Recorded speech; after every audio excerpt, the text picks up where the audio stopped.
Amis culturels, bonjour et merci d'être de notre invité de Cultura, Jean-Louis Essambo Kangaché, professeur donc de droit, auteur de Le droit constitutionnel, paru aux éditions Academia, l'Harmattan. Voilà, un ouvrage paru il y a de cela quelques temps. Et aujourd'hui, le professeur Essambo nous fait ce plaisir et cet honneur de répondre aux préoccupations de Cultura. Et il faut mentionner que le droit constitutionnel, cet ouvrage donc du professeur Jean-Louis Essambo Kangaché, a bénéficié de la préface du professeur. Voilà, il faut bien que nous retrouvons donc le nom de notre préfacier. Auguste Mampuya Kanuka Tiambu, professeur de droit public. J'espère que professeur, là, je n'ai pas écorché le nom. Bonjour, professeur. Bonjour. En tout cas, merci donc de répondre à cette invitation de Cultura. Je mentionnais que le droit constitutionnel, c'est votre ouvrage paru aux éditions Academia. Alors, déjà, dans l'avant-propos, professeur, vous écrivez ce qui suit, et je m'en vais faire donc lecture de cet extrait.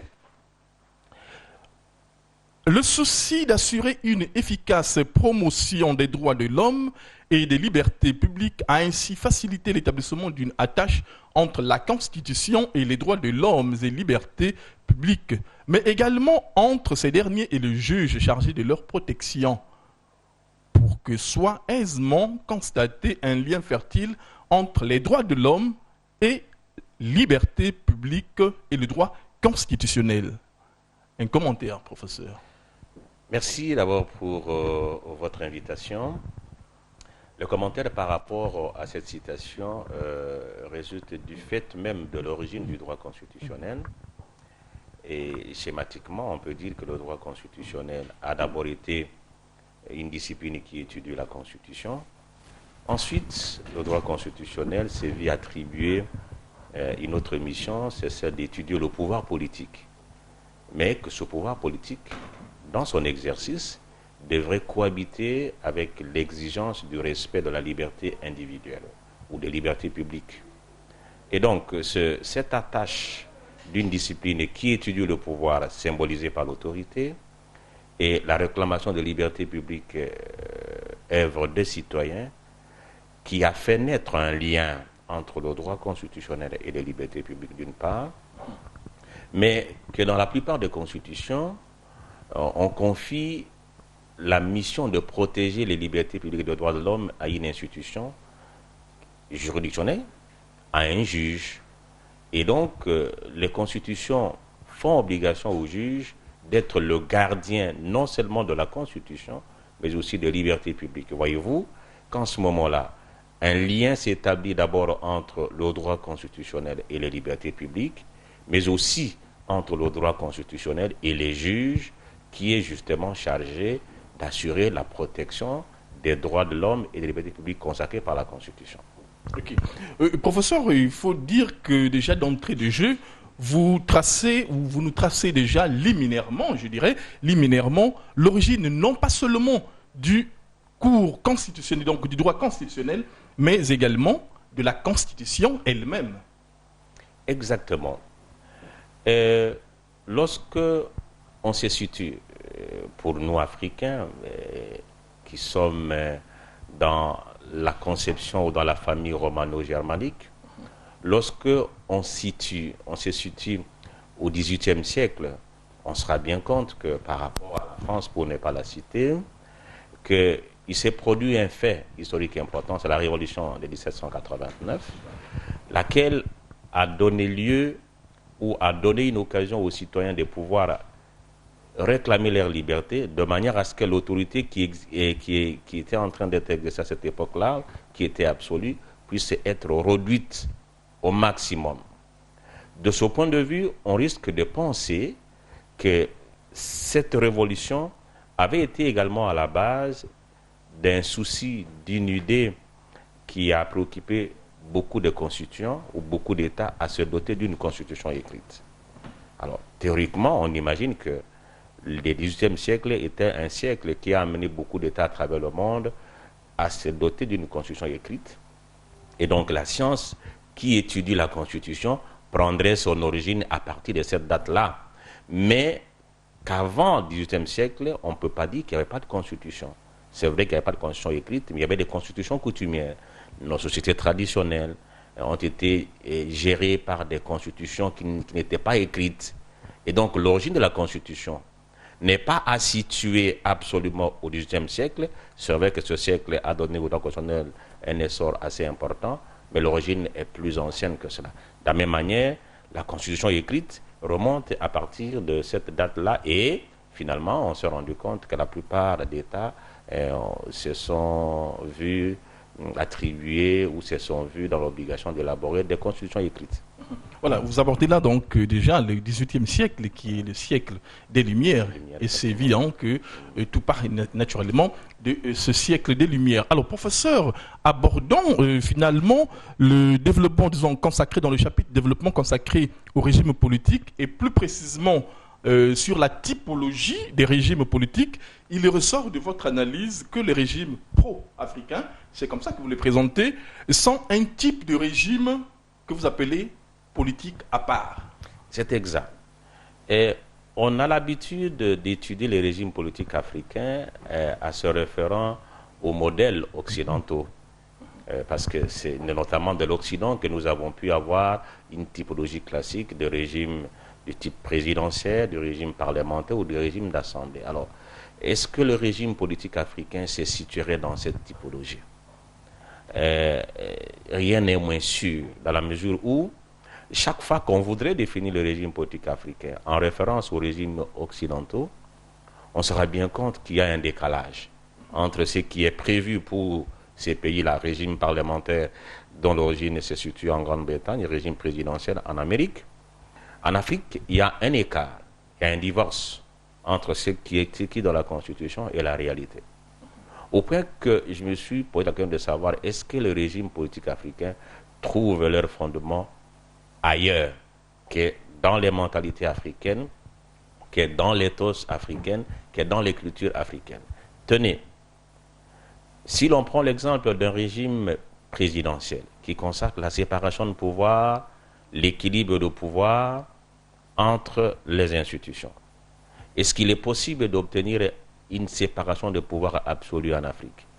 Est-il possible d'imaginer un régime politique en Afrique qui ne définirait pas la fonction du président de la République et quel est le rôle qu'on voudrait bien lui faire jouer? Deuxième considération, est-il possible de définir un régime politique africain sans résoudre le problème de l'interdépendance entre institutions et le rôle qu'on voudrait bien faire jouer au pouvoir judiciaire? Est-il possible d'imaginer un régime politique en Afrique sans se rendre compte que la protection des libertés publiques a un contenu en Afrique, un contenu qui n'est pas nécessairement celui d'Europe. Et donc, les régimes politiques africains apparaissent comme ce qu'un Africain disait, les régimes innommés qui ne se retrouvent pas dans la catégorie classique, la typologie classique des régimes politiques, mais qui, se servant des éléments qui sont enseignés ailleurs, peuvent trouver d'autres répondants à partir de nos cultures. Et donc, j'ai engagé une réflexion sur cette question, un débat, pour que les Africains se rendent compte que leur régime politique est plus tributaire de leur réalité que d'une caricature qui serait venue de l'Occident.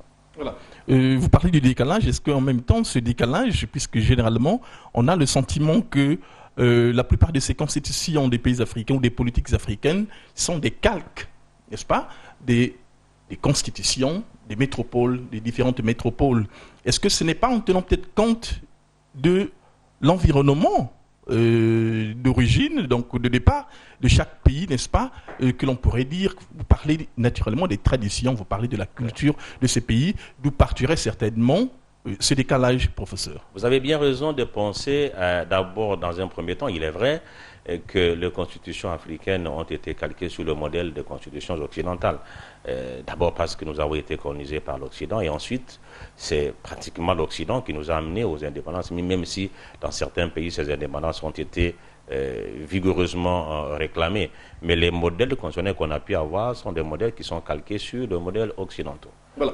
Professeur, vous proposez quelques grilles de présentation, donc ce que vous appelez des grilles de présentation, avec une faiblesse ou des faiblesses qui seront que les régimes ne sont pas classables dans les typologies traditionnelles. Et vous l'avez mentionné, donc les typologies occidentales. Effectivement, c'est difficile de pouvoir classer ces constitutions.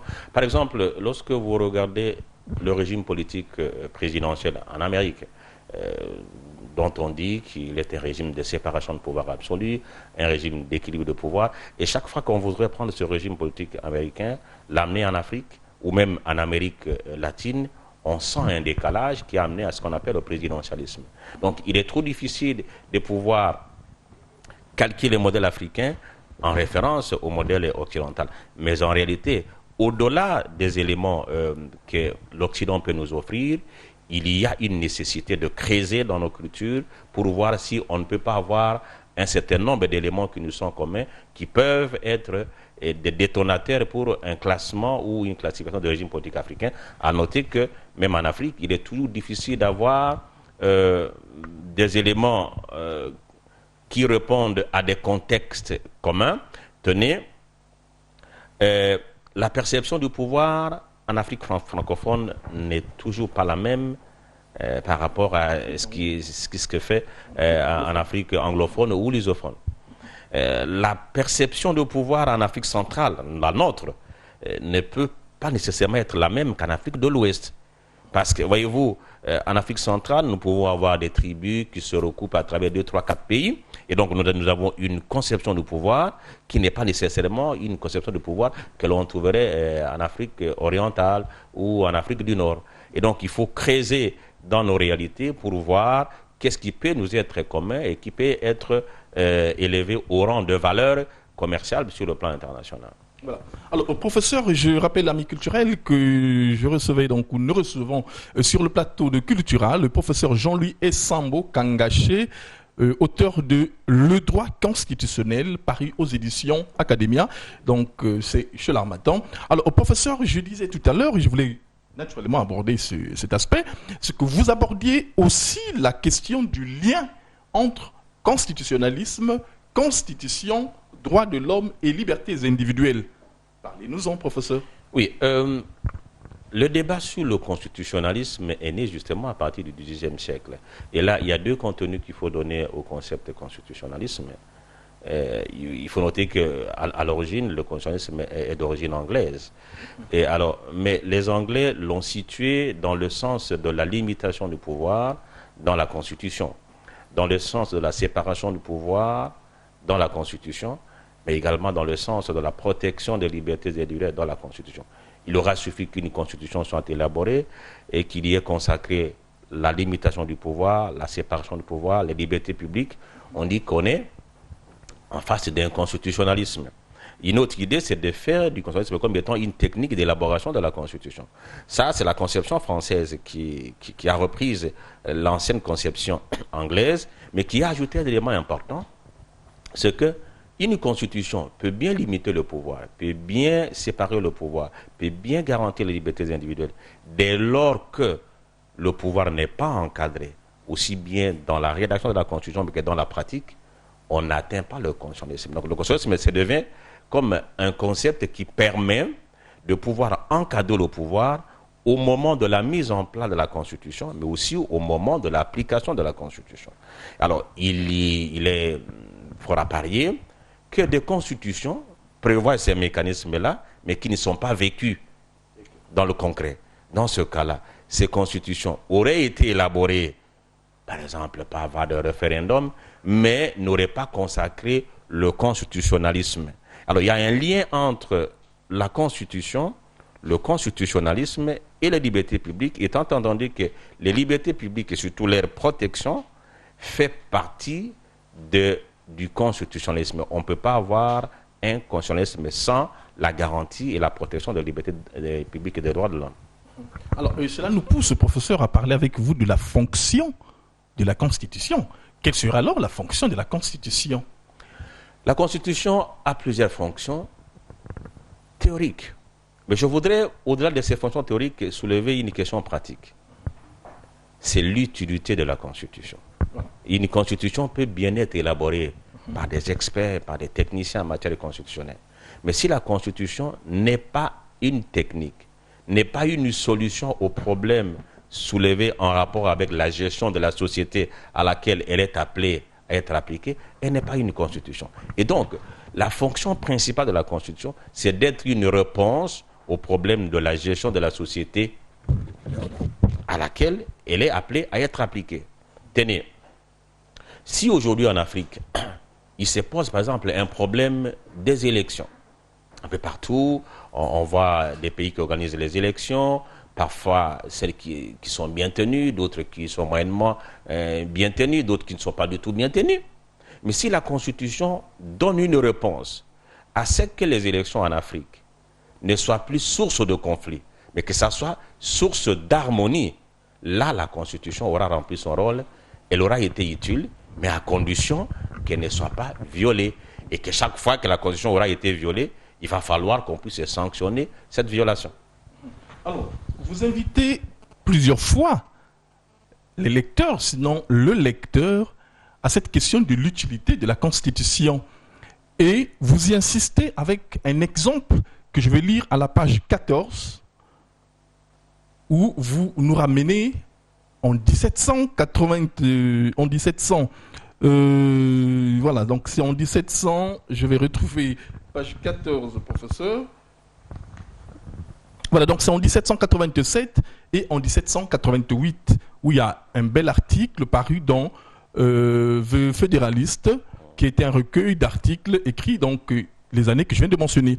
Alors, et vous citez ce bel exemple, professeur, je m'en vais faire la lecture. Si les hommes étaient des anges, il n'y aurait pas besoin de gouvernement. Et si les anges devaient gouverner les hommes, il n'y aurait pas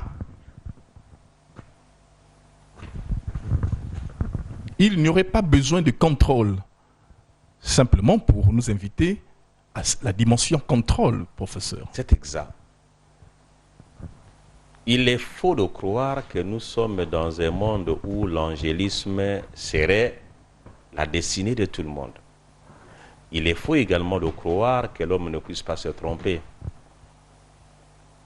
Jean-Jacques Rousseau disait que l'homme peut être né bien, il peut avoir toutes les qualités d'un être humain, il peut avoir des prédispositions à ne rien faire du mal, mais lorsqu'il est au contact des autres, l'influence négative peut emporter sur ce qu'il a d'intrinsèquement bon. Si nous étions des anges, on ne commettrait pas de faute. Et dès lors qu'on ne commettrait pas de faute, on n'a pas besoin que l'on soit contrôlé. On n'a même pas besoin qu'il y ait une constitution qui retrace ou qui recale notre comportement. Or, nous sommes des humains. Or, la constitution est faite par les humains. Or, les humains peuvent se tromper. Mais même si les humains pouvaient se tromper, il faut leur mettre deux barrières pour que la tromperie des hommes ne puisse pas s'éterniser. Ce qui n'est pas bon, c'est de se tromper et de demeurer dans l'erreur. Mais si l'on se trompe et qu'on reconnaît que l'on a commis une erreur et que l'on s'engage à ne plus répéter l'erreur et à se comporter comme tel, l'utilité de la Constitution aura été préservée parce que celle-ci, justement, a comme rôle de pouvoir nous rappeler que nos droits s'arrêtent là où commencent les droits des autres et que nous n'avons pas tout le droit sur les autres. Les autres ont également le droit sur nous et c'est ça ce qui justifie le contrôle. Alors, professeur, vous nous direz certainement le lien, ou quel est le lien caractériel, n'est-ce pas, donc du droit constitutionnel et la politique, puisque là également, vous nous invitez à une vigilance, n'est-ce pas, à l'endroit des politiques qui semblent totalement ignorer le droit. Le droit constitutionnel a un lien avec la politique, justement par rapport à son objet. Au jour d'aujourd'hui, l'objet principal du droit constitutionnel, c'est d'étudier le pouvoir. Et ce n'est pas n'importe quel pouvoir, c'est le pouvoir politique. Et ce droit constitutionnel étudie le pouvoir politique dans ces trois dimensions. Au moment de la naissance du pouvoir, comment le pouvoir naît. Au deuxième moment, le droit constitutionnel étudie comment on organise le pouvoir, comment s'aménage le pouvoir. Et au troisième moment, il s'intéresse à la manière dont on exerce le pouvoir. Un pouvoir qui est né, qui est organisé, mais comment s'exerce-t-il? J'ajouterai un quatrième moment, comment l'on perd le pouvoir? Si jamais le pouvoir, on le perd, quelle est l'attitude que l'on doit avoir après avoir perdu le pouvoir? Toutes ces dimensions concernent le droit constitutionnel. Il n'est que normal que les acteurs politiques en soient le premier visé par le droit constitutionnel. Tenez, le pouvoir politique, par rapport aux avantages qu'il y procure à celui qui l'exerce, par rapport aux honneurs qu'il y procure à celui qui le détient, est souvent tenté à amener le détenteur ou celui qui exerce le pouvoir à dévier, à avoir un comportement gauche. Voyez-vous? Et donc, le droit constitutionnel s'intéresse au comportement de ces gens-là, parce qu'ils sont le premier à être intéressés par la question politique, parce qu'ils veulent accéder au pouvoir, mais également, ils doivent prêcher par l'exemple. C'est ainsi qu'une faute qui aurait été commise par le détenteur de l'autorité est sévèrement appréciée par rapport à une faute qui aurait été commise par un citoyen. Voilà. Merci professeur, mais aussi ajoutant que dans votre ouvrage, le droit constitutionnel, vous abordez aussi les rapports qui existent entre le droit constitutionnel et les autres sciences sociales. Par exemple. Oui. Là aussi, il y a des ouvertures que vous nous proposez. Le droit constitutionnel est une discipline très complexe, très difficile, mais également facile. Complexe parce que pour le connaître, vous devez avoir un bagage suffisant, une connaissance appréciable d'autres disciplines juridiques. Par exemple, vous devez connaître la science du droit. Vous devez être au parfum de la science politique. Vous devez connaître ou une maîtrise de la sociologie politique. Si vous devez étudier les partis politiques, vous devez connaître le contexte dans lequel ces partis naissent, l'histoire de ces partis. Donc, il y a un lien entre le droit constitutionnel et l'histoire politique, le lien entre le droit constitutionnel et la sociologie politique. Et même si vous devez étudier le comportement des acteurs politiques, il y a un lien entre le droit constitutionnel et la psychologie politique. Donc, la complexité du droit constitutionnel tient au fait que sa connaissance est dépendante de la connaissance d'autres disciplines. La facilité, c'est que sur beaucoup de questions qui sont abordées en droit constitutionnel, ce sont les questions qui sont relayées par la vie politique, par la vie de la société, mais que l'on donne une touche technique en rapport avec l'objet de la discipline.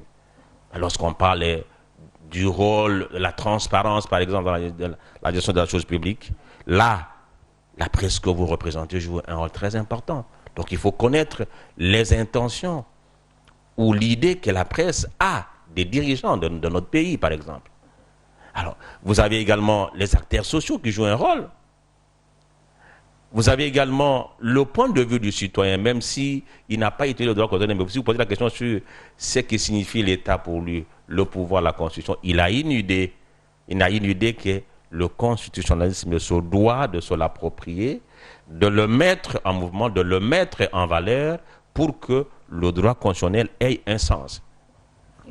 Vient de paraître, donc nous allons passer dans la rubrique vient de paraître aux éditions Emar, également d'autres éditions. Suivons un instant ceci.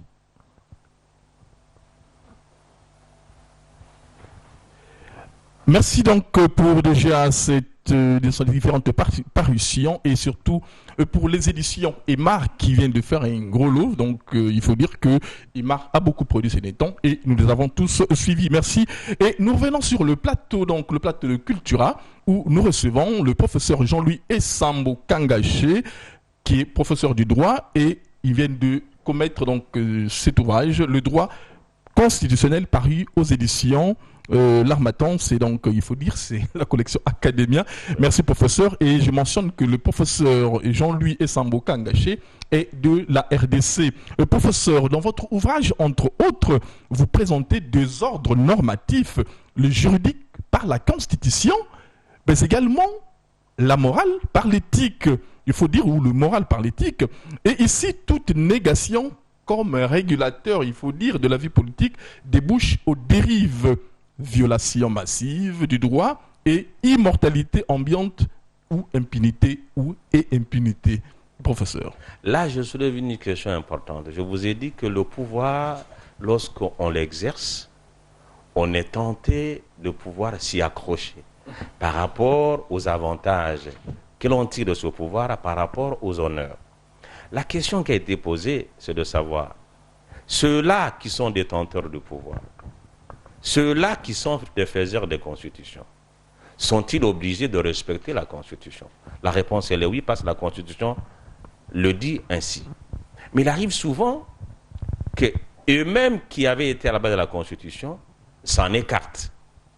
Est-ce qu'il est possible de les sanctionner? La réponse est également oui. Mais est-ce que la sanction imposée aux détenteurs du pouvoir a la même valeur que la sanction imposée à un citoyen? Prenons un exemple d'un citoyen qui gifle sur un compatriote, qui gifle sur un frère.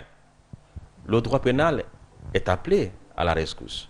On dit voilà, ce sont des clauses de blessures volontaires, on vous amène devant les juges d'instruction, on vous condamne, le parquet intervient, etc. C'est beaucoup plus facile. Mais est-ce qu'on peut arrêter le détenteur de l'autorité, notamment le chef de l'État, le Premier ministre, le président de l'Assemblée nationale, du Sénat, les ministres, les députés, est-ce qu'on peut les arrêter facilement? La réponse est non. Parce que, et cela dépend de chaque pays de cette constitution, leur arrestation est encadrée par la Constitution. Voyez-vous? Mais c'est souvent dans la pratique qu'on se rend bien compte que les détenteurs du pouvoir en abusent pour qu'il soit fait état de cet abus et pour qu'il soit recommandé le fait d'exercer les charges publiques ne vous exonère pas du devoir de la redevabilité. Parce que s'il n'y a pas de devoir de redevabilité, l'immoralité s'installe. Pourquoi voulez-vous qu'un simple citoyen de Brazzaville respecte la Constitution alors que les autorités publiques font fi de la Constitution? Parce qu'en définitive, la Constitution semble être beaucoup plus importante aux détenteurs du pouvoir qu'aux citoyens qui ne fait que la subir, encore que ce citoyen connaît très mal la Constitution, connaît très mal ce droit. Il suffit qu'on lui rappelle ce droit pour qu'il se rende compte que ces droits sont contenus dans la Constitution. Mais ceux qui s'en servent le plus sont ceux qui sont détenteurs du pouvoir. Raison pour laquelle, lorsqu'ils commettent une violation de la Constitution, il est important que cet acte puisse être sanctionné. Soit par le retrait de l'acte de la circulation, soit, si cela est prévu de la Constitution, on engage une responsabilité pénale, soit qu'on engage une responsabilité politique par les mécanismes prévus où un ministre ou un député qui commettrait une violation de la Constitution puisse se retirer de son mandat et laisser les autres continuer le mandat. Voilà. Professeur, il faut dire que cet ouvrage a été publié très récemment, en mai 2013. Et aujourd'hui, il faut dire, c'est à peine quelques mois. Alors, on est tenté, quand on a écouté tout cet exposé, tout ce discours, professeur, on est tenté de s'interroger sur les motivations qui auraient conduit donc le professeur que vous êtes à commettre cet ouvrage. Il faut dire au moment où il y a une espèce de bouillonnement dans les pays africains où d'aucuns sont certainement tentés à la révision des constitutions. Et on s'interrogerait également si cela se fait facilement, professeur. Vous avez raison de poser la question. Il est vrai que cet ouvrage a été publié à l'étranger, donc en Belgique particulièrement. C'est un ouvrage qui était dans le plan que j'avais mis en place. Et je me disais qu'il fallait quand même mettre un ouvrage à la disposition des étudiants en droit et en sciences politiques, un ouvrage complet de droit constitutionnel. Mais une idée m'a frappé. Lorsque vous lisez les ouvrages classiques de droit constitutionnel qui paraissent en Europe notamment, on fait très peu allusion à l'Afrique. Et par rapport à mes voyages de recherche à travers l'Afrique, Soit dit en passant, je fais partie du réseau africain de droit constitutionnel, mais également du réseau des compétences électorales francophones. Donc, lorsque je me retrouve avec des collègues africains à travers nos réunions annuelles, je me suis rendu compte qu'il y a quand même quelques valeurs qu'il faut peut-être mettre en perspective pour que l'Afrique soit servie en matière de droit constitutionnel. C'était l'élément fondamental. J'ai cru, à ma manière, faire parler l'Afrique dans le concert de nations dans le domaine du droit constitutionnel. Évidemment, la question que vous soulevez, celle de révision constitutionnelle. De toute façon, l'Afrique a une particularité, notamment l'Afrique francophone, a la particularité d'utiliser fréquemment la révision constitutionnelle pour adapter la Constitution à l'évolution de la société. La révision de la Constitution n'est pas une mauvaise chose, parce que la Constitution elle-même prévoit les mécanismes de sa révision. Évidemment, la question que vous soulevez, celle de révision constitutionnelle. De toute façon, l'Afrique a une particularité, notamment l'Afrique francophone, a la particularité d'utiliser fréquemment la révision constitutionnelle pour adapter la Constitution à l'évolution de la société. La révision de la Constitution n'est pas une mauvaise chose, parce que la Constitution elle-même prévoit les mécanismes de sa révision. Et souvent, généralement, la révision intervient lorsque certains dispositifs de la Constitution ne collent plus avec la réalité et on voudrait les adapter. Maintenant, la question. Révision de la Constitution pour modifier le nombre et la durée des mandats présidentiels. Là, c'est une question fondamentale qui doit préoccuper les Africains. Dans la plupart des pays africains, on est parti des présidences pratiquement à vie à des présidences dont les mandats sont limités. L'idée qui a habité les constitutions africaines, c'est d'assurer l'alternance au pouvoir. L'alternance démocratique s'entend. C'est-à-dire qu'au bout d'un certain moment, si les élections sont correctement organisées, il va falloir que ceux qui aient dirigé puissent laisser la place aux autres. Ça fait partie de la vie en société. Alors maintenant, que les débats sont engagés à travers certains pays africains, où les idées sont en train de courir dans des salons de réflexion, des universités, de politique, dans le sens de réviser la Constitution. Nous devons nous poser la question de savoir. Parce que pour qu'on limite les mandats, ou le nombre, ou la durée de mandat, il y a une motivation. Est-ce que la motivation qui a été à la base de la liberté des mandats, elle a changé? Si elle a changé, et que l'intérêt général le prime sur les intérêts particuliers, et que la procédure prévue par la Constitution est respectée, il n'y a pas de mal à ça.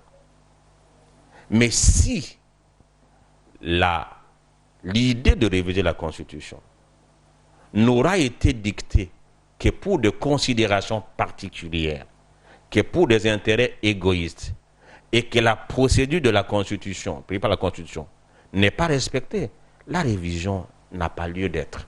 Donc, il suffit de se mettre en tête qu'est-ce que l'on vise pour réviser la Constitution. Est-ce que c'est pour accroître les valeurs démocratiques? Est-ce que c'est pour assurer la stabilité institutionnelle, souvent la stabilité politique en Afrique? Si ce motif est bien compris de la population, si ce motif est bien compris des destinataires de la Constitution, et que ceux-ci l'acceptent, notamment par voie de référendum, il n'y a pas de mal à ça. Mais l'important, c'est qu'il faut écouter la voix des destinataires de la Constitution. Il faut leur poser la question de savoir s'ils souhaitent qu'une Constitution puisse être modifiée pour allonger le mandat présidentiel, si c'est cela la finalité, et si c'est cela la préoccupation fondamentale, et qu'elle soit bien comprise, il n'y a pas de mal à ça. Mais si l'on voudrait profiter d'une situation particulière pour réviser la Constitution, eh bien à ce moment-là, nous n'aurons pas avancé en Afrique. En tout cas, professeur, je vous dis merci. Je rappelle simplement à nos invités, nos amis culturels qui nous suivent, que vous êtes professeur donc de droit et vous venez de commettre aux éditions Académia, donc l'Harmattan, je disais, le droit constitutionnel, un ouvrage paru en mai 2013, donc tout récemment. C'est donc le professeur Jean-Louis Essambo Kangaché. Merci, professeur, une fois de plus, d'accepter cette invitation de Cultura. Il faut signaler à nos amis culturels que cette émission a été rendue possible avec le concours technique des amis donc, de Télé 7, à qui je dis en tout cas merci pour cette collaboration. Et professeur, merci une fois de plus. Chers amis culturels, nous prenons date pour très bientôt. À bientôt. Passez une très belle journée dans vos familles respectives. Merci. Merci. Merci, professeur.